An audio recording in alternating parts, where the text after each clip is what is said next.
Awesome. Grateful that you guys are here joining me tonight. And we are talking about harnessing hormones and knowing that the stage of life that we're in, inevitably, we can get in conversations with our girlfriends and we can say, hormones are frustrating. Hormones they're crazy. Whatever stage we're in, we feel like there's some kind of symptom that we're feeling and it's just frustrating. We feel out of control. We just might feel like there's a lot of confusion when we hear out there of what to do. And I do want to say that yes, I do believe that there are some controllables that we can be a part of that really help us navigate better hormones. So let's lean into them. Let's see what's going on symptom wise, and then some of the things that I will recommend and suggest that I've seen true for me that help me navigate my hormones better, and for some of my friends as well. So here's my friend Val, and honestly, as hormones change, so do our nutritional needs, and it needs an adjustment if we're willing in our diet and our lifestyle and even our movement, exercise. And so here's my friend. This is a couple years ago, but she would have said, Christine, I'm so frustrated. I feel like I've got that menopause belly. I'm wearing baggy shirts. I just feel uncomfortable. I don't know what to do. And I've resigned myself. This is just the way it is. This is a stage of life I'm in. I just got to settle into it. And so she heard me talk about this wellness bundle and this 7-day jumpstart into a detox. And she's like, you know what? I might as well try it. I trust you. Let's figure this out. So as she jumped into this 7-day cleanse and into this 30-day wellness bundle, what she realized is she wasn't eating enough. She wasn't moving her body in ways. And she realized I need to eat more protein and I needed to detox my system. And I've got a lot of stresses on my plate. And looking at her in 4.5 months, she dropped 20 pounds and she learned the habits it took to really get to where she felt out of control to in control of really where she was in her diet and her movement. And I love that. And you guys think about like, what are the things that maybe you might be feeling hormone wise? So let's take a look at some of the symptoms and signs of hormonal imbalance. And I love this little picture, this little popcorn thing, hot flash. And I remember feeling some night sweats at times. And I know that is true for some of the people in this wellness boot camp that's going on currently. Is there's night sweats, there's hot flashes, there is weight loss resistance, where it's like that unexplained weight gain that all of a sudden one day I was going to the gym, I felt like I was strong, I was fitting in my clothes, and literally the next day I felt like, what happened to my tummy? Lack of energy, bloating, GI distress, low libido, anxiety, depression, difficulty sleeping. I know that's a big one for a lot of women going through the perimenopause, menopause. Again, I said hot flashes, focus, brain fog, irritability, even vaginally dryness there. So think about what are those symptoms that you're experiencing. And here's the thing, our bodies are changing. They will change. But now let's talk about the hormones that we all have. There's about 50 hormones in our body. And so I'm going to touch on these three: estrogen, insulin, and cortisol. And looking at the estrogen, as we age, our muscle mass declines, our ability to process foods changes differently, our collagen decreases. As our estrogen falls, I think about like that joints they're hurting, that frozen shoulder, like there's different things going on. And when we're getting into that menopause stage, also that low progesterone, our ovaries are not needed anymore. So they're kind of closing up shop. They're passing the baton onto our adrenals. And there's a lot of things going on. So changes in the levels will happen, but it's not the end of the story. That's not where we want to start, that we want to end. But also hormonally, insulin, this is a big deal. I just heard in a podcast that 30% of teens are pre-diabetic. There is a lot of blood sugar issues going on that we're just not really sure what we're getting in our diet, what truly we're eating, what hidden sugars are there. And there's an insulin resistance based on styles, lifestyle, and diets that we've gotten a habit of. We literally have dialed in a way that we don't know the detriments that it's on our bodies. And now in our 40s and 50s and older, we're starting to see this thing catch up. And so when I think about the insulin resistance, it's literally, insulin is a hormone. So it's just secreted by the pancreas. And so when it tells kind of like the sugar, it allows sugar to come in, glucose into the cells to give us energy. There's too much sugar, it can't taxi enough into our cells and get eliminated. And so it gets stored as fat. So going on to cortisol, all of these kind of interchange and play together.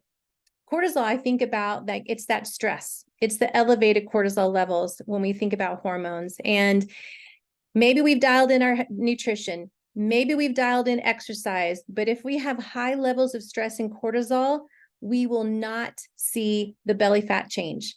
When we have high stress, we will not burn that fat. And we just have this state of insulin resistant. It's kind of like this cycle that I'll dig into a little bit deeper. But I just wanted to highlight these three hormones, all of them come into play, and we've got to learn what they are and know what we can do about them. So breaking it down, estrogen dominance. Probably the two big scenarios are estradiol. That's our main estrogen. And so when we think about this one, it's our primary form of estrogen found in our body. And when there is excess hormone, excess estrogen, so think about it. It's estrogen levels, but also based on the toxins in our diet. When you think about people that have been on, I mean, gosh, I was 16 years old when I didn't have a period for a year, and my doctor immediately put me on birth control at 16 years old. I was not sexually active, but that was his first response. And so I had birth control in my system since I was 16. I mean, obviously I don't have any more. I'm in menopause in the last couple of years, but that was something that didn't need to be in my system that early on. And so excess hormonal meds, think about the endocrine disrupting chemicals in our bodies, xenoestrogens. So there's a lot of estrogens. And when we're in this perimenopause stage, we have too much. There's too much estradiol. There's too much estrogen.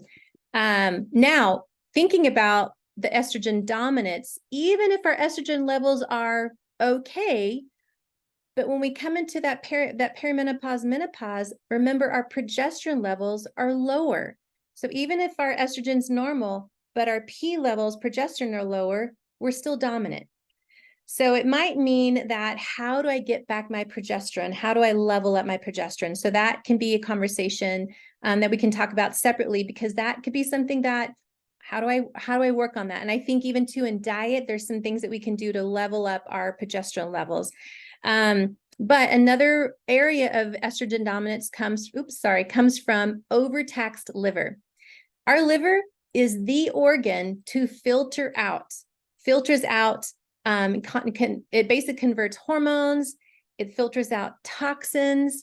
It metabolizes and eliminates estrogen and detoxifies our body. Now, when we have an overtaxed liver because of our diet, if it's sluggish, if we are not taking care of it just from our food and drink, then our liver, it can't keep up. It cannot keep up with the excess estrogen. And so estrogen gets reabsorbed. So then it's just this cycle that we're really not filtering out and detoxifying. And this is what I find when people have done the 7-day cleanse, is that a component or product, liver detox, it truly is helping your bile, build up that bile to really help flow and get rid of the excess and really clean out and detoxify your liver so that it can work like it's supposed to work. Very powerful. So our liver needs to be king, and really need to take care of that. Now, estrogen dominance, we've talked about a sluggish liver. That's a cause of it, but also poor gut health. Next month in December, I'm going to really focus on a 3-day or probably other 3-day boot camp will be on gut health, because that is a big deal for healthy hormones, and a healthy metabolism is gut health. It's interesting. When we were born, we started with one cell that multiplied. Think about your gut. There's like 40 trillion cells. And so there is a lot going on, and it needs energy, needs metabolism. But also our microbiome can be really messed up just from our diet, just from our lack of just what's happening with the liver, sluggish, hormones are not regulating well, and we don't have a good gut health. So much of the serotonins are in our gut, the happiness, the neurotransmitters. So we've got to really take care of our gut. And so that is something important about what we eat, what we don't eat, that really, instead of promoting inflammation, we learn about an anti-inflammatory diet, or we might need some things supplement-wise to help us with the inflammation in our gut. Another way for causing of estrogen dominance is lack of fiber. I think if we really took count and notice, and I think between protein and fiber, if we don't know how much we're getting in a day, those would be the two things that I would want to get on one of those free apps like MyFitnessPal and just see how much protein am I getting in a day? How much fiber am I getting in a day? This is so healthy and helpful for us to filter out what comes from the liver into our gut to filter out and get eliminated from our body. So a low fiber diet is also a cause of estrogen dominance. Nutritional deficiencies. I have realized this. I did not know, and I think I thought this, and I know I have friends that have said I get everything from my diet. But when you realize I don't really eat all the fruits and veggies in healthy, good form like I need to. 100 years ago, maybe there was excellent food that came from the earth, but now with the way that food is transported and taken early and it's not ripe, all the genetically modified foods, we are in desperate need of supplementation to really thrive in optimal health. And a lot of our hormone and hormonal changes can come from nutritional deficiencies. And so even just for magnesium, it's critical for metabolism, energy production, muscle health, sleep, other vital systems. B vitamins are important for energy production. It's like the happy pill. It's what helps metabolize food into energy. And when we're stressed, they get depleted. Vitamin C is a crucial antioxidant to alleviate inflammation in your cells and optimize liver health. So there's so much on supplements, vitamins, minerals, micronutrients that our body needs. And then lastly, genetic predisposition, that genetically we just might be predisposed to have some of these hormonal changes that we don't really want. So break it down even further on insulin resistance. So say your cells are resistant, okay? And this is the hormone that allows your cells to take in sugar from the bloodstream. But remember, if there is an excess amount of sugar, I'm talking from the Starbucks sugar drinks to sugars in ketchup and excess in yogurt to, we all know the other sugars that we're eating, that's plain white sugar. If there's an excess of sugar, then we're just not getting it out of our bloodstream and it will be stored as fat. And our cells just get resistant. We're not as sensitive anymore. And so a high insulin in our bodies will block leptin. And leptin is the hormone that tells your brain, hey, you're full. But that's why it's crazy when someone can eat a full meal and then an hour and then 30 minutes later go, gosh, I'm starving. It's like their leptin sensitivity is dull. It's not sensitive anymore. And their body just gets confused and the signals are confused and it's not saying I'm full, I'm satisfied, and we keep eating and we keep eating. Okay. So it's this really vicious cycle when you think about what's going on with insulin resistance. And if we're not taking care of it, it really is a precursor to prediabetes and to diabetes. Now, cortisol, we talked about this. This is a big one. I mean, I think about so many of my friends and myself, when we've had high stress, our body just shuts down. We are in that fight or flight mode. So when there's chronic stress, our body literally is going, okay, we're in this fight or flight. Our sympathetic nervous system takes charge.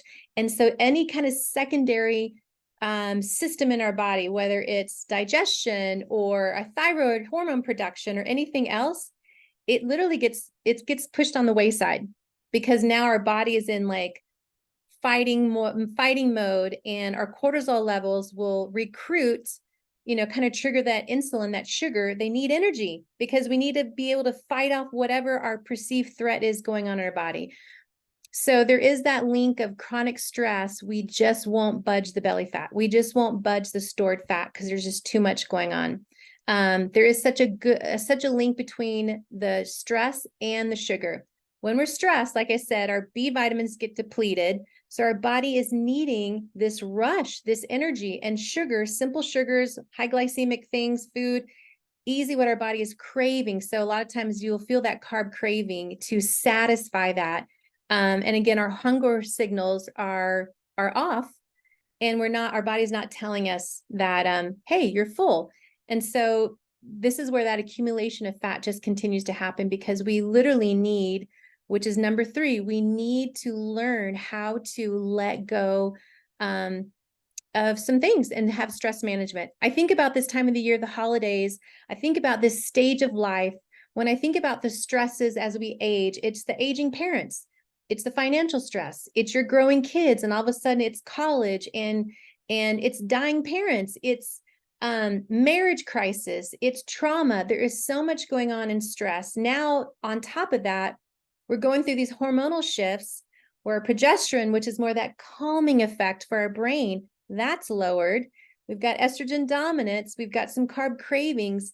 And then maybe we're utilizing other things that are just not healthy to combat and numb the stressors in our life. And so I think a big thing when I think about this holiday season is, how do I take things off my plate, not put anything more on my plate, and really have some good techniques to stress management, power meditation, breath work, all those things. So you can see how this is like a holistic approach to what's going on with our body. Now, I'll just start here and say, oops, excuse me.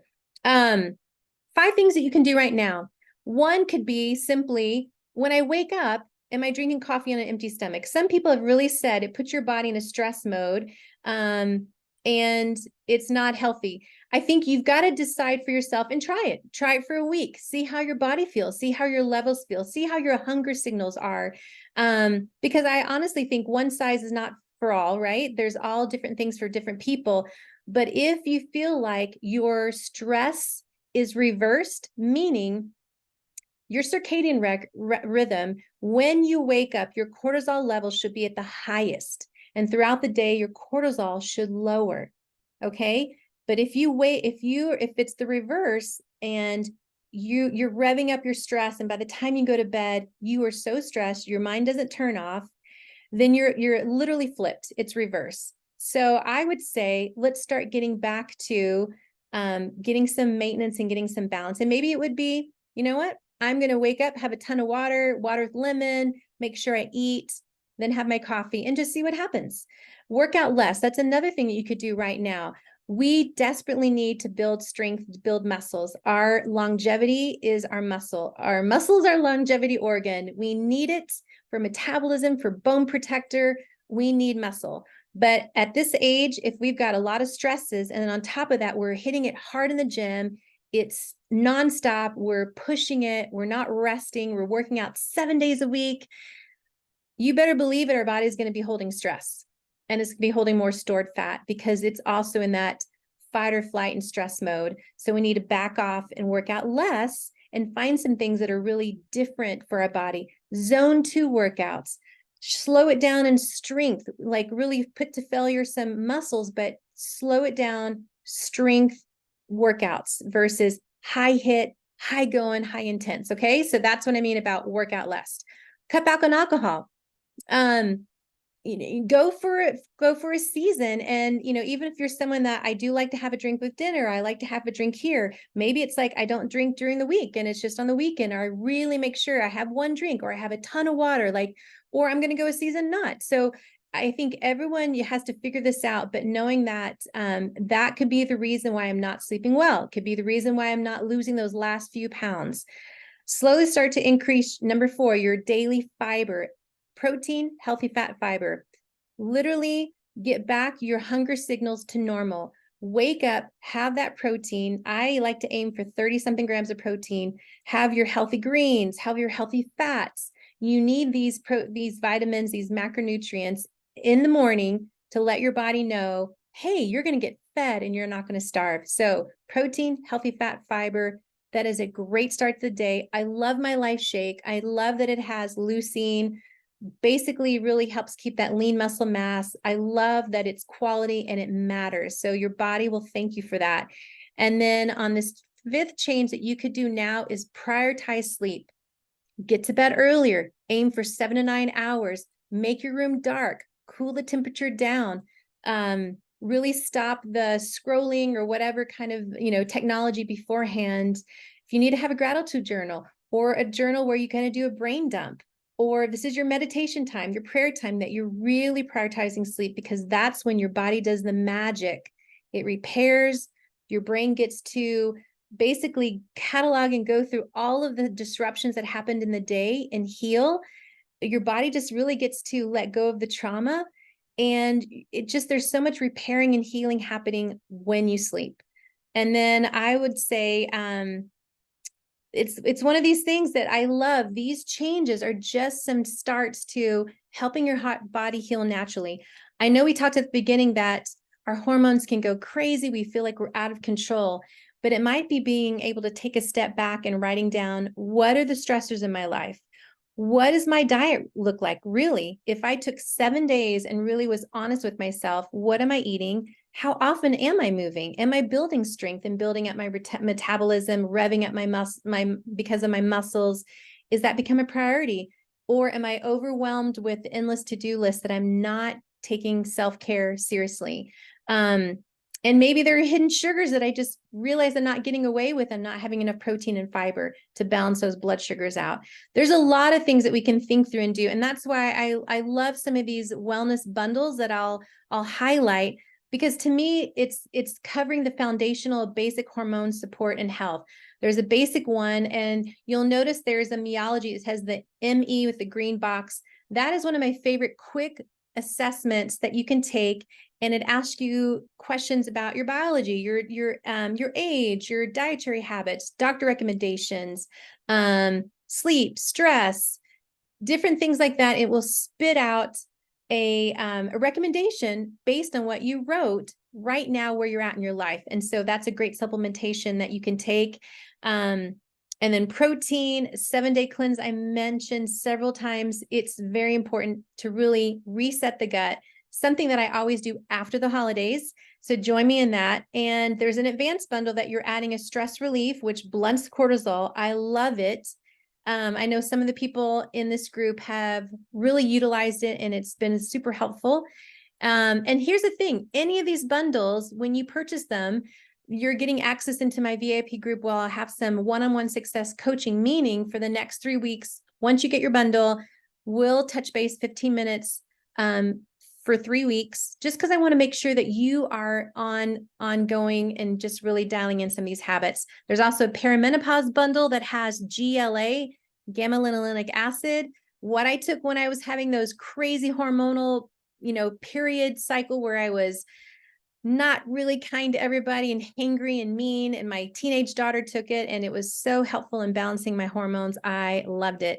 And then there's a menopause one where there's a menopause balancing complex with black cohosh that's really been shown to really help with the hot flashes. And then lastly, you'll see there is this VIP group coaching that I said, any of the bundles that you do, and actually I can customize the bundle for you as well. But if you're interested, message me, reach out. But I really want to make sure you guys have a place where you can start, because don't let the hormones feel like it's taking control of you. You can harness and take control of what's going on in your body, and we're here to help. And then lastly, I would say there are some helpful lab tests out there. I would say if you really are struggling, find out what is your fasting glucose, find out what your fasting insulin levels. You can do the A1C and see where you're at. If you're wondering if my thyroid is sluggish, ask for a full panel, finding a doctor that will give you a full panel and explain it to you. And then to see where are you at in your stresses. I think there's a lot of things that we can do naturally before we take on anything else. And that's what I encourage you to do, that we're really utilizing the God-given things that he gave in nature and food and sourced so well that it just works in our bodies in ways that macronutrients, micronutrients, water, all the above. So I thank you that you're on tonight. I am going to stop share or stop record, and